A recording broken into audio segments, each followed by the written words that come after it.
Next हम पढ़ने वाले हैं रे डायग्राम्स के बारे में। तो रे डायग्राम्स क्या होते हैं कि जब आपको एक दिया जाएगा कि इंसिडेंट रे और आपको दिया जाएगा एक ऑप्टिकल डिवाइस। ऑप्टिकल डिवाइस का मतलब है लेंस या मिरर आपको दिया जाएगा एक सर्टेन टाइप का। तो आपको बताना होगा कि लाइट रिफ्लेक्शन के बाद और आगे रिफ्रैक्शन जब हम पढ़ लेंगे तो लाइट रिफ्रैक्शन के बाद किस डायरेक्शन में जाएगी, ये हमें उस डायग्राम की हेल्प से दिखाना होगा। ठीक, तो अभी हमने सिर्फ रिफ्लेक्शन पढ़ रखा है, तो हम यहाँ पे हमें 3 टाइप के ऑप्टिकल डिवाइसेस मिल सकते हैं। या तो प्लेन मिरर मिल सकता है या कॉन्वेक्स मिरर मिल सकता है, कॉनकेव मिरर मिल सकता है। आपको एक इंसिडेंट लाइट रे दी जाएगी, आपको बताना है कि रिफ्लेक्शन के बाद ये इंसिडेंट लाइट रे जो है वो किस डायरेक्शन में रिफ्लेक्ट होगी डायग्राम की मदद से। तो यहाँ पे मैं आपको सिखाता हूँ कि एक कॉनकेव मिरर की हेल्प से कैसे हम प्रेडिक्ट कर सकते हैं, बता सकते हैं कि लाइट रे किधर डायरेक्शन में रिफ्लेक्ट होगी। तो आपके पास मैंने मान लिया कि एक कॉनकेव मिरर है, एक क्या है भैया, कॉनकेव मिरर है। और हम जानते हैं कि इस मिरर का जो ज्योमेट्रिकल सेंटर होता है, यानी कि इसका जो मिड पॉइंट है, इस स्ट्रक्चर का मिड पॉइंट, उसे कहते हैं पोल। तो ये हुआ आपका पोल, ये रहा जी आपका पोल। जो इसका सेंटर ऑफ कर्वेचर है, इस मिरर का सेंटर ऑफ कर्वेचर का मतलब क्या है कि जिस कंप्लीट स्फीयर से इसको बनाया गया था, उस स्फीयर का सेंटर, उस कंप्लीट स्फीयर का सेंटर जो है वो कहलाता है सेंटर ऑफ कर्वेचर। ये है आपका सेंटर ऑफ कर्वेचर। ये मैंने सारी चीजें आपको बता रखी हैं। सी से पी पॉइंट को ज्वाइन करने वाली लाइन, ऐसी लाइन जो सी और पी दोनों को कंटेन करती है, वो एक ही लाइन हो सकती है और उस लाइन को कहा जाता है प्रिंसिपल एक्सिस। उस लाइन को कहा जाता है प्रिंसिपल एक्सिस। तो ये डॉट डॉट करके जो मैंने लाइन बनाई है, ये क्या है, प्रिंसिपल एक्सिस। इसको हम पी ए बुलाया करेंगे, पी ए बुलाया करेंगे। अच्छा, अब मान लीजिए एक लाइट रे इस मिरर के ऊपर कुछ इस तरीके से आती है, लाइक दिस। इस तरीके से कोई लाइट रे आती है, इस तरीके से। इस लाइट को हम क्या बोलेंगे, इंसिडेंट रे। इसको इंसिडेंट रे हम बुलाएंगे। अब दोस्तों ये आप ध्यान रखिएगा कि हम जानते हैं कि लॉ ऑफ रिफ्लेक्शन जो है वो किसी भी तरीके के रिफ्लेक्टिंग सरफेस और हर एक पॉइंट पर वैलिड होते हैं। और लॉज ऑफ रिफ्लेक्शन क्या कहता है, पहला लॉ, कि इंसिडेंट लाइट रे और रिफ्लेक्टेड लाइट रे नॉर्मल के साथ सेम एंगल बनाती हैं। तो इस पॉइंट पर, ये जो पॉइंट ऑफ इंसिडेंस है, इस पॉइंट ऑफ इंसिडेंस के ऊपर हम बनाएं नॉर्मल। अब नॉर्मल क्या होता है कि इस पॉइंट पे टेंजेंट बनाओ, इस पॉइंट पे बनाओ टेंजेंट, इस पॉइंट पे बना दी टेंजेंट, इस टेंजेंट की परपेंडिकुलर एक लाइन बनाइए, इस टेंजेंट की परपेंडिकुलर एक लाइन हमने यहाँ पे बना दी। ये लाइन क्या कहलाएगी, आपकी नॉर्मल कहलाएगी। और नॉर्मल के साथ ये जो एंगल बन रहा होगा, उस एंगल को कहेंगे हम angle of incidence. Angle of incidence मैंने मान लिया थीटा के बराबर। अब हम जानते हैं कि रिफ्लेक्टेड लाइट रे उतना ही एंगल इस नॉर्मल के साथ बनाएगी। तो इस नॉर्मल के साथ एक लाइट रे थीटा एंगल बनाती हुई हमें यहाँ पे दिखानी होगी। तो आप एक लाइट रे ऐसे बना दीजिए, ये रिफ्लेक्टेड लाइट रे है, रिफ्लेक्टेड रे, और ये एंगल भी क्या होने वाला है, थीटा के बराबर। ये एंगल ऑफ इंसिडेंस है, ये भी थीटा है। ये एंगल ऑफ रिफ्लेक्शन है, ये भी थीटा के बराबर है। तो इस तरीके से आप लाइन ड्रॉ कर सकते हैं। ये इंसिडेंट लाइट रे है और ये रिफ्लेक्टेड लाइट रे है, और यही रे डायग्राम है। यही क्या है, रे डायग्राम है। अब एक दूसरा रे डायग्राम मैं आपको बना के दिखाता हूं कि यदि आपके पास एक मिरर है, कॉनकेव मिरर, और उस पर यदि कोई पैरेलल लाइट रे आती है, एक पैरेलल पैरेक्शियल लाइट रे यहाँ पे यदि इंसिडेंट होती है, तो वो किस पॉइंट से पास होगी, किस डायरेक्शन में हो जाएगी, ये भी आप बता सकते हैं। एक तो ये है कि हमें रटाया है कि यदि पैरेक्शियल पैरेलल लाइट रेज यदि आती हैं तो फोकस से पास होती हैं, फोकस से पास होती हैं। लेकिन यदि मान लो आपको याद भी नहीं है तो भी आप बता सकते हैं कैसे, कि ये पोल है भैया, पोल। इस पॉइंट पर जो है लाइट रे इंसिडेंट हुई है, ये पॉइंट ऑफ इंसिडेंस है। ये क्या है, पॉइंट ऑफ इंसिडेंस। तो पॉइंट ऑफ इंसिडेंस के परपेंडिकुलर आप बनाएंगे एक नॉर्मल। तो आप क्या करेंगे, नॉर्मल बनाने के लिए स्फेरिकल सरफेस में आप एक पहले टेंजेंट बनाएंगे। इस पर, इस पॉइंट पर आपने एक टेंजेंट बना दी, लाइक दिस। इस टेंजेंट के परपेंडिकुलर आप एक लाइन बनाइए, उसको कहेंगे नॉर्मल। ये क्या है, आपका नॉर्मल है। अब एक बात और आपको याद होनी चाहिए, सर्कल की एक प्रॉपर्टी है, यदि किसी पॉइंट पर हम टेंजेंट के परपेंडिकुलर लाइन बनाते हैं तो उसको नॉर्मल कहते हैं। नॉर्मल हमेशा सर्कल के सेंटर से पास होता है। नॉर्मल किसी सर्कल पर उसके सेंटर से पास होता है एक्सटेंड करने पर। तो ये इस पॉइंट पर, ये एक सर्कल का पार्ट है भैया, ये क्या है, एक सर्कल का पार्ट है। सर्कल के पार्ट पर एक टेंजेंट हमने बनाई है, यानी कि हमने सर्कल पर टेंजेंट बनाई है। उस टेंजेंट के परपेंडिकुलर जो लाइन बना रहे हैं उसको नॉर्मल कह रहे हैं। तो ये सर्कल का नॉर्मल हुआ और उसका नॉर्मल जो है इसके सेंटर से पास होगा, तो ये इसका सेंटर ऑफ कर्वेचर होगा ही होगा। ये सेंटर ऑफ कर्वेचर से पास होगा ही होगा नॉर्मल आपका। तो भाई ये जो लाइन है ये इंसिडेंट लाइट रे है, ये एंगल बनाती है थीटा, ये एंगल बनाती है थीटा। तो ये रिफ्लेक्शन के बाद भी, ये रिफ्लेक्शन के बाद भी एंगल बनाएगी थीटा, रिफ्लेक्शन के बाद भी एंगल बनेगा थीटा। ये आपकी रिफ्लेक्टेड लाइट रे है, रिफ्लेक्टेड लाइट रे, ये इंसिडेंट लाइट रे है, ये एंगल थीटा है, ये एंगल थीटा है, ये एंगल भी थीटा के बराबर होगा। ठीक बात, आगे बात समझ में चलें। अब हम कुछ रे डायग्राम्स बना लेते हैं। अब आप किसी के लिए बना सकते हैं, देखिए मैंने एक जनरल आपको बना के दिखा दिया कि कोई भी आप यहाँ पे लाइट रे दिखा दीजिए, उस जिस पॉइंट पर वो आकर गिर रही है, जिस पॉइंट पर आकर वो इंसिडेंट हो रही है, उस पॉइंट पर आपको टेंजेंट बनाना है। टेंजेंट के परपेंडिकुलर एक नॉर्मल बनाना है। नॉर्मल हमेशा सेंटर ऑफ कर्वेचर से पास होगा। सेंटर ऑफ कर्वेचर से पास होगा तो जितना angle incident light ray incident ray से बनाएगी उतना ही एंगल ये रिफ्लेक्टेड लाइट रे नॉर्मल के साथ बनाने वाली है। ठीक है, आगे चलते हैं। तो अब यहाँ पे देख लेते हैं कि कॉन्वेक्स मिरर के लिए रे डायग्राम्स आप कैसे बना सकते हैं। तो यहाँ पे हम एक कॉन्वेक्स मिरर ले लेते हैं लाइक दिस। कॉन्वेक्स मिरर जिसका ये उठा हुआ वाला जो पार्ट है ये रिफ्लेक्टिंग सरफेस की तरह बिहेव करता है। तो यहाँ पे हमने कहा कि ये वाला जो इसका ज्योमेट्रिकल सेंटर है शेप का, इस शेप का जो मिड पॉइंट है उसको कहते हैं पोल, और इसका जो सेंटर ऑफ कर्वेचर है वो कहीं होने वाला है यहाँ पे। सेंटर ऑफ कर्वेचर का मतलब आप जानते ही हैं कि जिस कंप्लीट स्फीयर से ये मिलकर बना है, मिलकर नहीं कटकर जो बना है, उस कंप्लीट स्फीयर का जो सेंटर है उसे सेंटर ऑफ कर्वेचर कहा जाता है। इन दोनों पॉइंट्स को ज्वाइन करने वाली एक यूनिक लाइन होने वाली है। एक यूनिक लाइन ही इन दोनों पॉइंट से पास कर सकती है और इस लाइन को कहा जाता है प्रिंसिपल एक्सिस। ये क्या है आपका प्रिंसिपल एक्सिस, पीए के नाम से इसे डिनोट करते हैं। अब भैया क्या है यहाँ पे कि लाइट जो है, हम क्योंकि रिफ्लेक्शन पढ़ रहे हैं तो लाइट कभी भी पीछे से नहीं आएगी, लाइट कभी भी पीछे से नहीं आएगी, ऐसी गलती मत करना। लाइट हमेशा जो है, यदि हम बात करें रिफ्लेक्शन से इमेज बनाने की बात कर रहे हैं, रिफ्लेक्शन करवाने की बात कर रहे हैं, तो लाइट हमेशा इस साइड से आएगी और इसकी रिफ्लेक्टिंग सरफेस के ऊपर इंसिडेंट होगी। इसकी रिफ्लेक्टिंग सरफेस के ऊपर इंसिडेंट होने वाली है लाइट रे। तो मान लेते हैं कोई भी एक रैंडम लाइट रे इस तरफ इसके ऊपर आती है लाइक दिस एट हियर। ये पैरेक्शियल है, सारी लाइट रे इस पैरेक्शियल होंगी। अब ये जो पॉइंट है बेटा, इस कर्व्ड मिरर के ऊपर ये पॉइंट ऑफ इंसिडेंट कहलाता है, पॉइंट ऑफ इंसिडेंस कहलाता है। इस पॉइंट के ऊपर आप एक टेंजेंट बना दीजिए। इस पॉइंट के ऊपर हमने एक टेंजेंट बना दी और टेंजेंट के परपेंडिकुलर आप एक लाइन बना दीजिए। टेंजेंट के परपेंडिकुलर एक लाइन यदि आप बनाते हैं तो इस तरीके से लाइन आपको मिलती है लाइक दिस, और ये लाइन क्या कहलाएगी आपका नॉर्मल कहलाएगी। ये क्या कहलाएगी आपका नॉर्मल लाइन है ये। अब नॉर्मल के साथ इंसिडेंट लाइट रे जो एंगल बनाती है थीटा, एंगल ऑफ इंसिडेंस, उतना ही एंगल ऑफ रिफ्लेक्शन होने वाला है। यानी कि लाइट ये आई इंसिडेंट, ये इंसिडेंट लाइट रे है और ये टकराने के बाद जो है इस तरीके से चली जाएगी और ये एंगल जो है ये भी थीटा होगा। ये एंगल ऑफ इंसिडेंस है, नॉर्मल का एंगल इंसिडेंट रे के साथ, नॉर्मल का angle refracted, no not refracted, reflected ray के साथ, रिफ्लेक्टेड रे के साथ जो एंगल है एंगल ऑफ रिफ्लेक्शन, ये दोनों आपस में बराबर होते हैं। तो इस तरीके से रेज को हम ट्रेस कर सकते हैं। यदि इंसिडेंट रे इस तरीके से आती है तो इस तरीके से बाहर चली जाती है।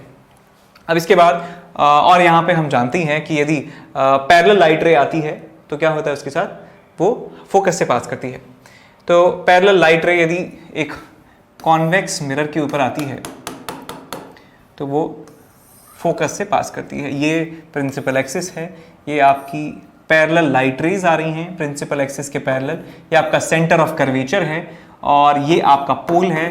तो साहब आपकी जो लाइट रे है वो जाती है कुछ इस तरीके से।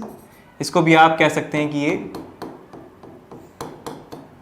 मतलब angle of incidence, angle of reflection से आप बिल्कुल एग्जैक्ट ट्रेस कर सकते हैं। और ये लाइट को यदि पीछे की तरफ बढ़ाया जाए, इस रे को यदि एक्सटेंड किया जाए पीछे की तरफ, तो जिस पॉइंट पे ये प्रिंसिपल एक्सिस को कट करती है उस पॉइंट को कहा जाता है फोकस। इसका फोकस जो है यहां होता है, ठीक बात।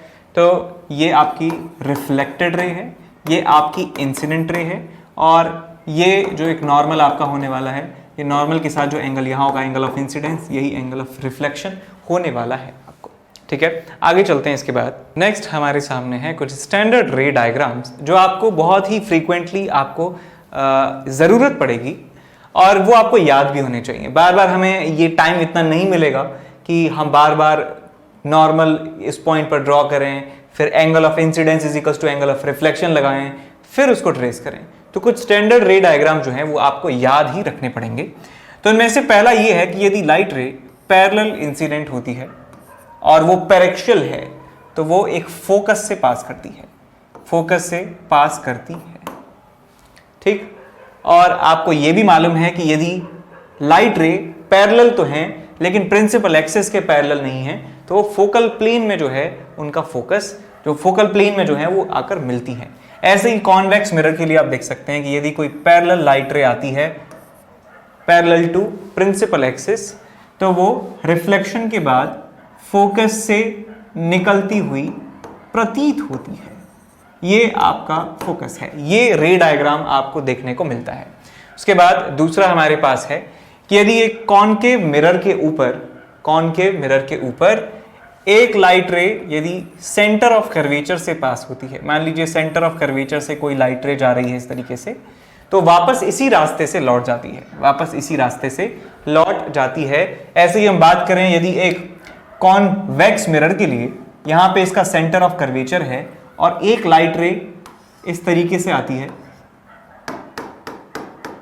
जो सेंटर ऑफ कर्वेचर के ऐसे लाइन ऑफ साइट में है, तो वो रिफ्लेक्शन के बाद वापस उसी पाथ को रीट्रेस कर लेती है। ये डायग्राम्स दोनों आप याद रखेंगे, ठीक। सी से आएगी तो वापस सी से यदि पास होगी तो लाइट रे अपना पाथ जो है रीट्रेस कर लेगी। अब इसका जो एक्सप्लेनेशन है आप कमेंट में जाके मुझे बताइए कि क्यों ऐसा हो रहा है, क्या इसके पीछे जो है मैथमेटिक्स हो रही है कि सेंटर ऑफ कर्वेचर से पास होने वाली जो लाइट रे है वो वापस अपना पाथ ट्रेस कर दे रही है, ठीक है। उसके बाद आगे चलते हैं। तीसरा हमारे पास है कि रे डायग्राम स्टैंडर्ड कि यदि कॉन्वेक्स मिरर के केस में यदि लाइट रे फोकस से पास हो रही है, फोकस से पास होकर इंसिडेंट हो रही है, मान लीजिए फोकस है इसका कॉनकेव मिरर का और लाइट रे आ रही है कुछ इस तरीके से लाइट रे आ रही है, तो वो रिफ्लेक्शन के बाद पैरेलल टू प्रिंसिपल एक्सिस हो जाती है। इस तरीके से वो जो है वापस लौट जाएगी। ऐसे ही हम यहाँ पे कह सकते हैं कॉन्वेक्स मिरर के लिए यदि इसका फोकस जो है यहाँ पर है और कोई लाइट रे आ रही है बेटा इस तरीके से लाइट रे इंसिडेंट हो रही है, तो वो रिफ्लेक्शन के बाद पैरेलल चली जाती है। ये साफ साफ दिख रहा है आपको कि इंसिडेंट रे है, ये रिफ्लेक्टेड रे है। ऐसे यहाँ पे आपको दिख रहा है कि ये इंसिडेंट रे है और ये रिफ्लेक्टेड रे है।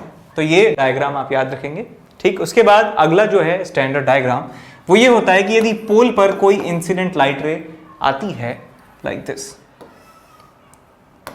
और ये एंगल बनाती है लेट्स से थीटा के बराबर, तो रिफ्लेक्शन के बाद जो लाइट रे है वो फिर से एंगल थीटा बनाएगी, एंगल थीटा इस तरीके से बनाती है। सेम कॉन्वेक्स मिरर के साथ होता है, यदि लाइट रे ऐसे आकर गिर रही है, ये एंगल है थीटा, तो ये लाइट रे इस तरीके से वापस चली जाएगी, एंगल बनाएगी थीटा के बराबर।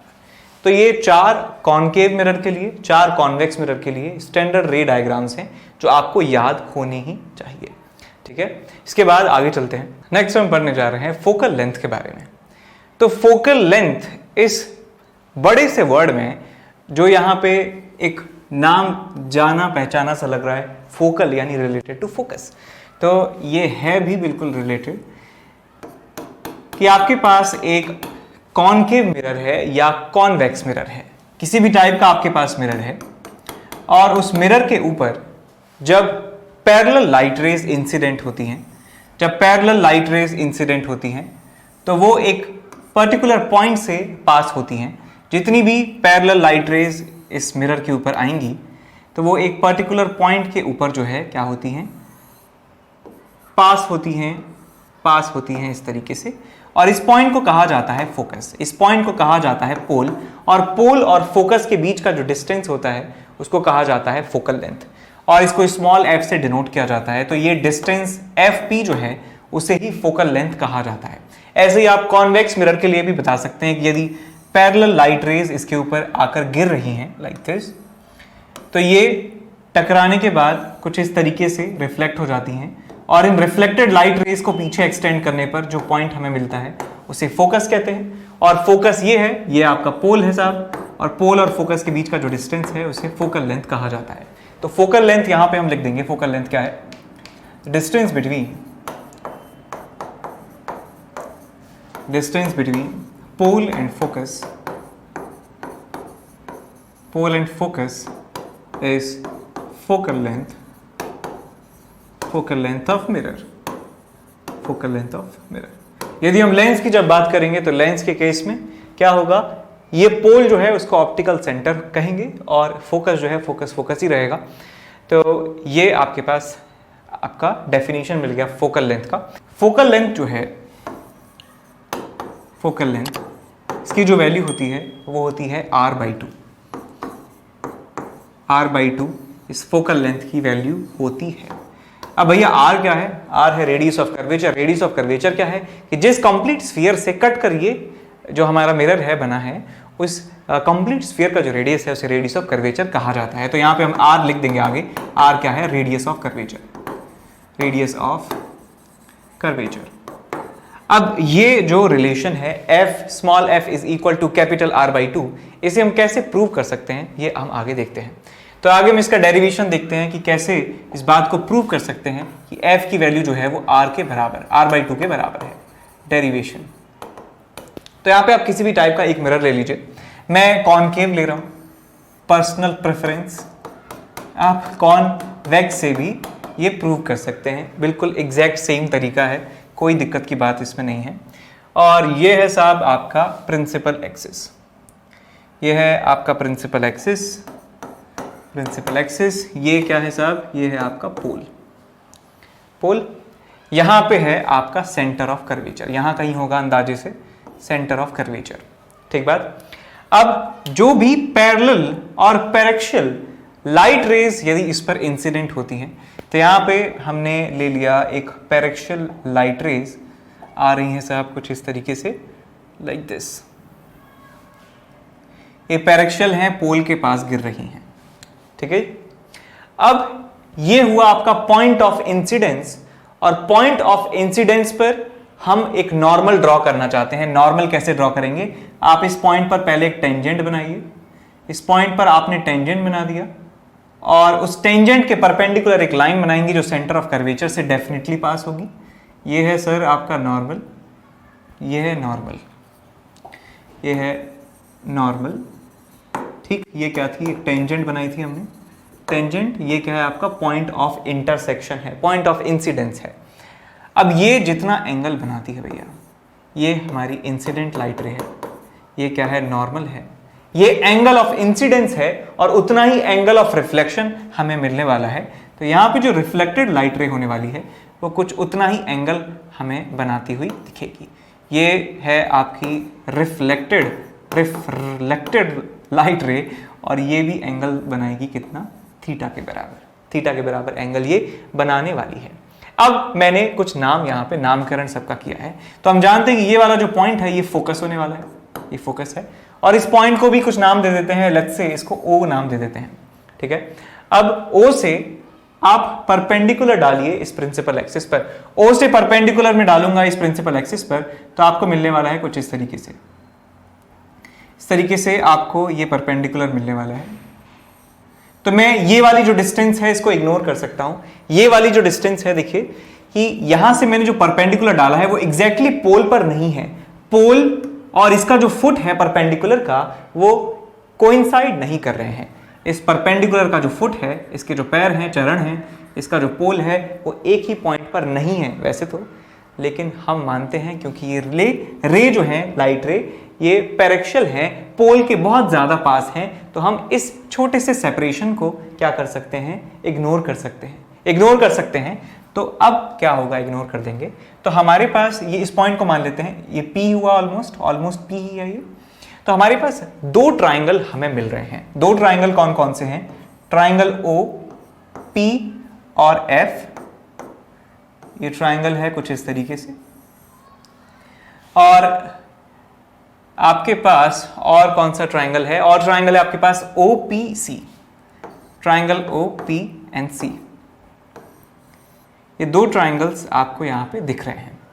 अब साहब एक चीज और देखिए कि यदि ये एंगल 90 डिग्री के बराबर है और ये पूरा एंगल कितना है? 2 थीटा के बराबर। ये 2 थीटा है तो ये भी 2 थीटा होगा, तो मैं ये एंगल कह सकता हूँ ये एंगल कितना होगा? 2 थीटा के बराबर। सिंपल ज्योमेट्री है सर कि ये यदि पूरा 2 थीटा है तो ये जो एंगल है ये कितना होगा? 2 थीटा के बराबर होगा। अच्छा, दूसरी बात, यदि हम इस एंगल को निकालना चाहें, ये एंगल यदि थीटा है, इसको रिवर्स कर देते हैं साफ सुथरा, ये 2 थीटा है साहब, 2 थीटा। अब हम बात करते हैं ये वाले ट्राइंगल की। इस एंगल को निकालते हैं। इस एंगल को कैसे निकाल सकते हैं कि ये एंगल है थीटा, ये 2 थीटा है, तो ये कितना हो जाएगा? 90 माइनस 2 थीटा। 90 माइनस 2 थीटा है, ये 90 माइनस 2 थीटा है और ये थीटा हो गया, तो ये 90 माइनस थीटा हो गया। ये 90 है और ये 90 माइनस थीटा है, तो कितना आ गया? इसको मान लेते हैं x, मान लेते हैं इस एंगल को। तो ये एंगल x है साहब, ये एंगल है आपके पास 90, ये एंगल कितना है आपके पास? 90 माइनस थीटा। 90 माइनस थीटा कैसे हुआ भाई? अब ये 90 माइनस 2 थीटा है, ये थीटा है, तो 90 माइनस 2 थीटा प्लस थीटा कितना हो गया? 90 माइनस थीटा। और इन तीनों एंगल का जो सम है 180 डिग्री के बराबर होना चाहिए। 180 के बराबर हो गया तो x की वैल्यू आ जाती है यहां से थीटा के बराबर, ये वैल्यू आ जाएगी आपके पास थीटा के बराबर। अब O से लेके P तक का जो डिस्टेंस हमें नहीं पता है, मान लिया नहीं पता तो नहीं पता। अब P से F के बीच का जो डिस्टेंस है उसे फोकल लेंथ कहा जाता है। P से लेके C तक का जो डिस्टेंस है उसे रेडियस ऑफ कर्वेचर कहा जाता है। तो और इस डिस्टेंस को मान लीजिए d के बराबर, मान लीजिए ये डिस्टेंस d के बराबर है। अब आप सिमिलैरिटी ऑफ ट्राइंगल्स यहां पे लगा सकते हैं। सिमिलैरिटी ऑफ ट्राइंगल्स लगा सकते हैं। यदि वो नहीं आता है, 10वीं क्लास में नहीं पढ़ा है, तो भी कोई दिक्कत नहीं है। tan थीटा आपको लिखना आता है? यस। तो tan थीटा मैं लिख सकता हूं यहां से tan 2 theta, tan 2 theta is equal to d upon f। और यहां से इस ट्राइंगल से मैं लिख सकता हूं tan theta is equal to d upon r। यहां पे लिख सकता हूं tan theta is equal to d upon r। अब हम जानते हैं कि जब एंगल बहुत छोटा होता है, यदि एंगल थीटा बहुत ज्यादा छोटा है, तो हम साइन थीटा को थीटा लिख सकते हैं और टेन थीटा को भी थीटा लिख सकते हैं। तो यहां पे हम लिखने वाले हैं because angle is very very small, because angle theta is very very small, even 2 theta is very very small, even 2 theta is very very small. तो tan 2 थीटा को लिखा जा सकता है, tan 2 theta can be written as approximately equal to 2 theta. और 2 theta की value कितनी आ जाएगी आपके पास? d अपॉन f आ जाएगी आपके पास, इक्वेशन नंबर 1। दूसरी इक्वेशन हम लिखेंगे यहाँ पे कि ये tan थीटा जो है इसको अप्रोक्सीमेटली थीटा लिखा जा सकता है। तो ये tan थीटा जो है इसको अप्रोक्सीमेटली लिख सकते हैं थीटा के बराबर, और ये वैल्यू हो जाएगी d अपॉन r के बराबर, इक्वेशन नंबर 2। अब इन दोनों इक्वेशंस को आपस में डिवाइड कर देंगे तो आपको मिलेगा 2 theta divided by theta is equals to d upon f divided by d upon r। यहां से थीटा से थीटा गया, d से d गया, और आपको यहां पे मिलेगा यहां पे आपको मिलेगा 2 is equal to r upon f। तो यहां से आपको मिलेगा f is equal to r by 2। तो यहां पे ध्यान रखने की बात यह है कि यहां पे सबसे बड़ा अजम्पशन ये है कि लाइट की जो रेज हैं वो पैरेक्शियल हैं। पैरेक्शियल लाइट रेज होंगी तो छोटा एंगल बनाएंगी, थीटा स्मॉल होगा, थीटा स्मॉल होगा तो tan थीटा जो है अप्रोक्सीमेटली इक्वल टू थीटा होगा। तभी हम ये इतना सिंप्लीफाइड रिलेशन बता सकते हैं कि ये रिलेशन तभी वैलिड होगा जब लाइट रेज पैरेक्शियल होंगी। पैरेक्शियल लाइट रेज नहीं होंगी तो देखिए कितनी कैलकुलेशन जो है गड़बड़ा जाएगी और कितना गंदा सा एक्सप्रेशन हमें देखने को मिलता। सोचिए दोनों ट्रिग्नोमेट्रिक इक्वेशंस हमें सॉल्व करनी पड़ती तो फोकल लेंथ की वैल्यू क्या ही आती आपको, थीटा। ठीक है, तो यहाँ पे आप याद रखें अजम्पशन यहाँ पे सबसे बड़ा ये था, अजम्पशन ये है कि light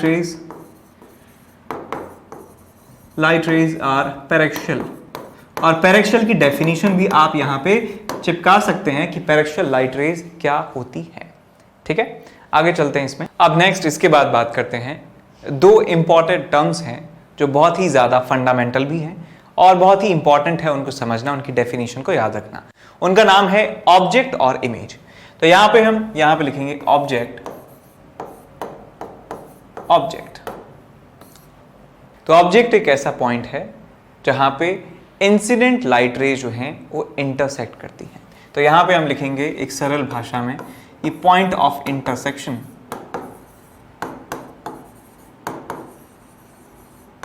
point of intersection of incident light rays, incident light rays is called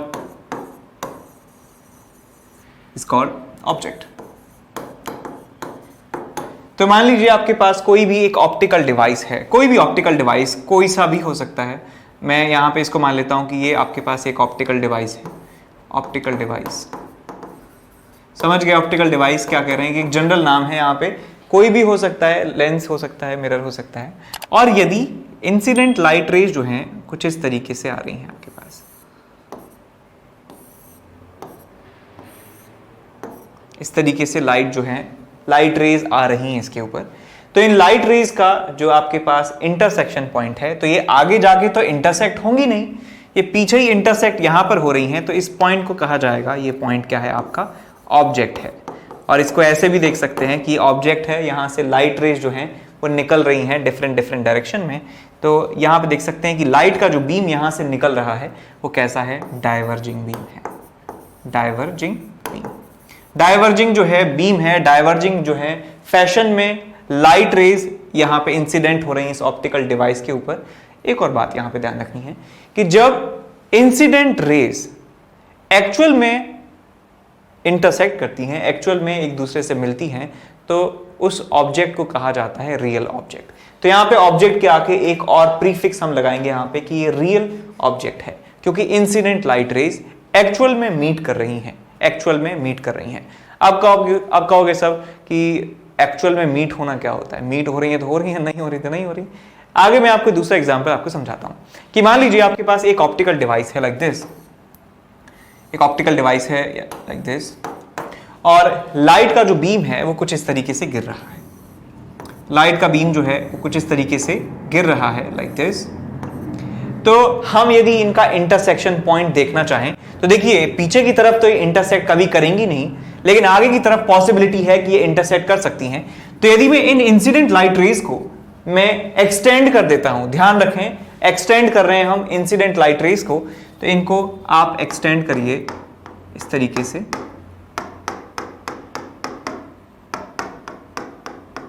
तो ये जहां पर मिल रही हैं एक्सटेंड करने पर, एक्चुअल में मिल नहीं रही हैं, हमने एक्सटेंड करने पर इनको मिलाया है, तो इस इंटरसेक्शन पॉइंट को एक तो कहेंगे ऑब्जेक्ट, और ऑब्जेक्ट के आगे एक प्रीफिक्स लगाया जाएगा, that is called virtual object. Virtual object.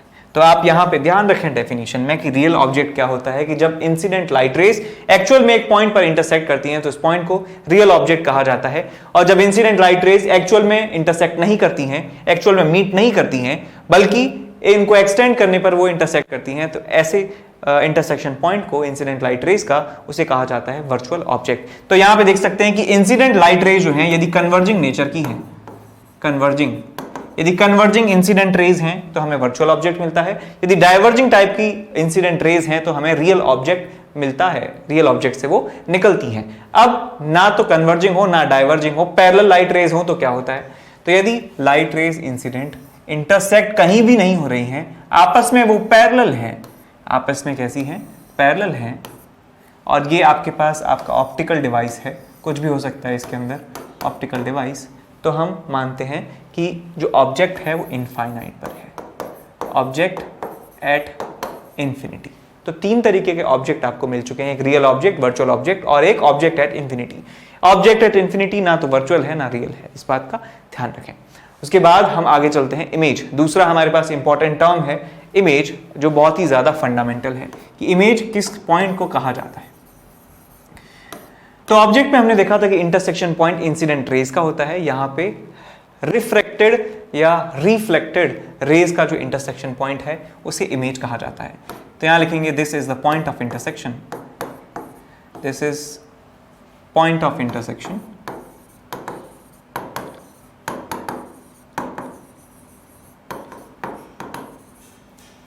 of reflected यदि मिरर होगा तो रिफ्लेक्ट होगी लाइट रे, और यदि आपके पास कोई लेंस होगा या कोई स्लैब होगी तो आपके पास वहां पे रिफ्रैक्शन देखने को मिलेगा। तो मैं डेफिनेशन यहां पे ऐसे लिख देता हूं, फुल प्रूफ, फ्यूचर प्रूफ। तो ये रिफ्लेक्टेड रिफ्रैक्शन या refracted is called image, is called image. तो यहां पे भी हमारे पास तीन केसेस होंगे, तीन तरह के हमारे पास इमेजेस होंगी, एक रियल इमेज, एक आपके पास वर्चुअल इमेज, एक इमेज एट इन्फिनिटी। तो आप मान लीजिए यदि आपके पास एक कोई ऑप्टिकल डिवाइस है और ये ऑप्टिकल डिवाइस है और लाइट रेज रिफ्लेक्शन के बाद या रिफ्रैक्शन के बाद कुछ इस तरीके से निकल रही हैं। मान लीजिए इस तरीके से लाइट रेज जो हैं वो निकल रही हैं, लाइक दिस। हो सकता है इधर से आई हो और इधर ऐसे निकल रही हो, तो इनका जो इंटरसेक्शन पॉइंट होगा कैसे होगा भैया, ये आगे चलकर असल में असलियत में ये बिना एक्सटेंड करे ये मिलने वाली हैं इस पॉइंट पर।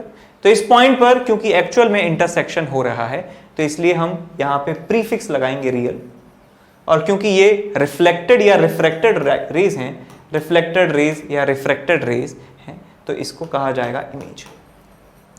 ध्यान रखें, यदि हम बात करेंगे इंसिडेंट रेज की तो उनका इंटरसेक्शन ऑब्जेक्ट कहलाएगा, और यदि लाइट रेज रिफ्लेक्टेड या रिफ्रैक्टेड टाइप की हैं तो उनका इंटरसेक्शन पॉइंट इमेज कहलाएगा। एक्चुअल में इंटरसेक्ट करेंगी तो रियल होगा, एक्चुअल में इंटरसेक्ट नहीं करेंगी तो वो वर्चुअल होने वाला है। तो मैं दूसरा एग्जांपल यहां पे आपको दिखाता हूं कि मान लीजिए आपके पास एक ऑप्टिकल डिवाइस है, ये ऑप्टिकल डिवाइस है और यहां से निकलने वाली जो लाइट रेज हैं वो कुछ इस तरीके से निकल रही हैं, ऐसे निकल रही हैं बाहर की तरफ, इस तरीके से निकल रही हैं। अब इनका जो इंटरसेक्शन पॉइंट है, अब देखिए आगे जाकर तो ये मिलेंगी नहीं कभी, लेकिन यदि इनको एक्सटेंड कर दिया जाए पीछे की तरफ, इनको यदि एक्सटेंड कर दिया जाए पीछे की तरफ, तो ऐसा लग रहा है कि यहाँ इस पॉइंट से ये निकल रही हैं या इस पॉइंट पे ये इंटरसेक्ट कर रही हैं। तो क्योंकि ये रिफ्रैक्टेड या रिफ्लेक्टेड टाइप की रेज हैं, इनका इंटरसेक्शन पॉइंट क्या कहलाएगा, इमेज कहलाएगा। और क्योंकि एक्चुअल में इंटरसेक्ट नहीं कर रही हैं तो यहाँ पे प्रीफिक्स आएगा वर्चुअल, वर्चुअल, वर्चुअल इमेज का ये एग्जाम्पल है। ठीक, यहाँ पे देख सकते हैं कि जो आपके पास रिफ्रैक्टेड रिफ्लेक्टेड लाइट रेज हैं वो कैसे नेचर की हैं, कन्वर्जिंग हैं, कन्वर्जिंग। और यहाँ पे जो है वो कैसा है, डाइवर्जिंग टाइप की रेज हैं, डाइवर्जिंग हमारी रिफ्लेक्टेड या रिफ्रैक्टेड रेज हैं, यहाँ पे कन्वर्जिंग है। दूसरा एग्जांपल ये है कि यदि आपके पास ऑप्टिकल डिवाइस से पैरेलल लाइट रेज निकल रही हैं, पैरेलल लाइट रेज निकल रही हैं, तो हम वहां पे कहेंगे कि इमेज जो है ना रियल है ना वर्चुअल है, वो इन्फिनिटी पर है। तो यहाँ पे आएगा आपके पास इमेज एट इन्फिनिटी। ठीक है, तो आपको समझ में आ गया कि रियल इमेज क्या होता है, कब बनती है रियल इमेज, रियल ऑब्जेक्ट कब होता है, वर्चुअल ऑब्जेक्ट कब होता है और किसी सिचुएशन में, और वर्चुअल इमेज जो है कब बनती है, image at infinity, object at infinity का क्या क्या मतलब होता है। Hello my dear students, I am Neeraj Kumar Chaudhary, your physics teacher. बच्चों, बहुत सारी इंक्वायरीज आ रही हैं, बच्चे पूछ रहे हैं अलग अलग बैच में कि सर कब कौन सा बैच आपका स्टार्ट हो रहा है। तो मैं ये इन सारे प्रश्नों के जो उत्तर हैं उनको एक साथ ही दे रहा हूँ ताकि मुझे बार बार हर एक बैच में हर जगह पे अलग अलग ना बताना पड़े। ये डिटेल है। My batches for IIT JEE coming soon, यानी कि जो अब आने वाले बैच हैं मेरे, ठीक है ना, उनके बारे में मैं बता रहा हूँ। ठीक है ना, न्यू इवॉल्व यानी कि 12th क्लास का उन स्टूडेंट के लिए जो 11th से 12th मूव कर रहे हैं और थोड़ा सा लेट हो गए हैं ज्वाइन करने में, उनके लिए बैच स्टार्ट हो रहा है 5 मई से। ठीक है ना, यानी कि 2022 में जो अपना IIT JEE का एग्जाम देंगे उनके लिए एक नया इवॉल्व स्टार्ट हो रहा है। कब से? 5 मई से। ठीक है बच्चों, रेगुलर बैच है, फुल थ्योरी का बैच है, 5 मई से स्टार्ट होके समझ लीजिए अक्टूबर एंड या नवंबर एंड तक ये बिल्कुल खत्म हो जाएगा। ठीक है ना, इसके बाद आता है इमर्ज बैच जो कि 11th क्लास के लिए, यानी कि 10th से 11th मूव करने वाले स्टूडेंट्स के लिए जिनको 2023 में अपना IIT JEE का एग्जाम देना है, उनके लिए बैच स्टार्ट होगा 20th मई से। ठीक है ना, 20th मई से उनके लिए न्यू बैच स्टार्ट होएगा इमर्ज का। ठीक है ना, तो बच्चों मेरा ये एक ही बैच होगा, इसी के लिए आपको इंतजार करना है, इसी में एडमिशन लेना है, कहीं और नहीं जाना। ठीक है, एक्सेल बैच ड्रॉपर्स के लिए, यानी कि जो बच्चे इस साल 12th क्लास में हैं, ठीक है ना, अपना बोर्ड देके वो नेक्स्ट ईयर प्रिपरेशन करना चाहते हैं, उनके लिए एक्सेल बैच है जो कि इसी साल यानी कि 2022 में जिनको अपना IIT JEE का एग्जाम देना है उनके लिए बैच स्टार्ट हो रहा है 29 मई से। ठीक है बच्चों, ये 12th पास लोग हैं। तो ये इन्फॉर्मेशन थी मेरे बैचेस के बारे में। ठीक है बच्चों, और इनके अलावा शायद ही नेक्स्ट बैच कोई स्टार्ट होंगे, क्योंकि इतने में ही मेरा फुल टाइम कवर हो जाता है। ठीक है बच्चों, चलिए बेस्ट ऑफ लक। मेरी आपसे यही रिक्वेस्ट है कि प्लीज़ मेरे लिए थोड़ा सा इंतजार करिए और इसी बैच में एडमिशन लीजिए। Thank you.